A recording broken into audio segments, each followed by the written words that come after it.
একজন মানুষ যখন মারা যায় সে কি বুঝতে পারে যে সে মারা গেছে বা কখন বুঝতে পারে? ভাইরা আমার, মানুষের মৃত্যুর ঠিক শেষ মুহূর্তে যখন তিনি মৃত্যুবরণ করেন নাই, আল্লাহ তাআলার পক্ষ থেকে নিযুক্ত ফেরেশতারা হাজির হয়ে যান। নবী আলাইহিস সালামের দীর্ঘ একটা হাদিসে তিনি এর বিবরণ দিয়েছেন। এটা অদৃশ্যের জগতের বিষয়, যেটা আমরা দেখতে পাই না।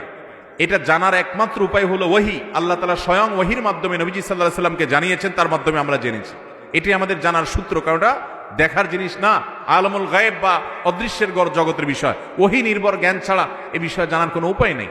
তো নবী আলাইহিস সালামের দীর্ঘ হাদিস থেকে আমরা জানতে পারি, কোনো মানুষ যদি জান্নাতি হন, তার রূহ কবজ করার জন্য ফেরেশতাদের একটা বিশাল দল আসে।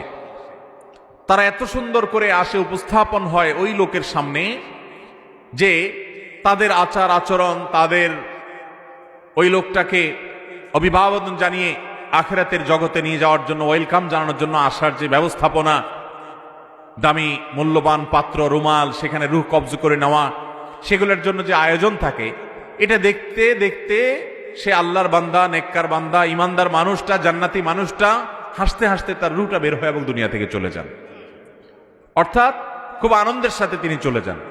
আর এর বিপরীতে যেই লোকটা জাহান্নামী, তার রূহ কবজ করার জন্য ফেরেশতাদের একটা দল আছে, কিন্তু তারা এতটা ভয়ঙ্কর ভাবে উপস্থাপিত হয়, এতটা তীব্র ভয়ঙ্কর রূপে তার সামনে আবির্ভূত হয়, উপস্থাপন করে নিজেদেরকে, যে সে দৃশ্য দেখে তার হাহাকার শুরু হয়।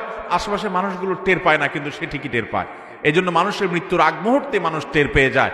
এমনকি যারা ইমানের উপরে সারা জীবন অটল ছিল, অবিচল ছিল, তাকওয়ার উপরে অটল অবিচল ছিল, হারাম থেকে বাঁচার জন্য সংগ্রাম করেছে সারা জীবন, এই মানুষগুলোকে কোরআনে বর্ণিত আয়াতে বলছে যে তাদের জীবন সায়ান্নে, তাদের রূহ কবজ করার আগে আল্লাহর পক্ষ থেকে ফেরেশতারা তাদেরকে জানিয়ে দেন, তারা উপস্থিত হন, তাদেরকে সুসংবাদ দিতে থাকেন, আল্লাহ খাউফুন আলাইহিম ওয়ালা হুম ইয়াহজানুন, যে তাদের কোনো ভয় নাই, তাদের কোনো পেরেশানি হবে।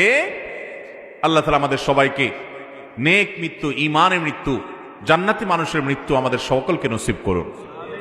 তাহলে হাদিস এবং আয়াত, বিভিন্ন আপনার জান কবজের সময়কার, পূর্বেকার ফেরেশতাদের মহড়া, প্রস্তুতি, এগুলোর বিবরণ থেকে বোঝা যায় যে আশেপাশে মানুষ টের না পেলেও যার রূহ কবজ হচ্ছে তিনি ঠিকই টের পান।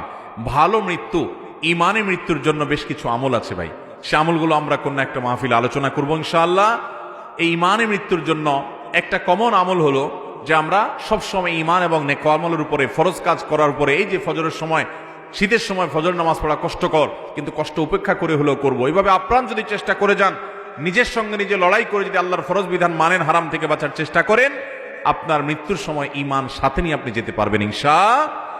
তাহলে ঈমানের মৃত্যু যখন হবে, তখন সুসংবাদ পেতে পেতে দুনিয়া থেকে যাব। আল্লাহ না করুন যদি বেঈমানের মৃত্যু হয়, ফাসিকের মৃত্যু হয়, কাফেরের মৃত্যু হয়, তাহলে সেক্ষেত্রে দুনিয়া থেকে দুঃসংবাদ দেখতে দেখতে যাওয়া লাগবে।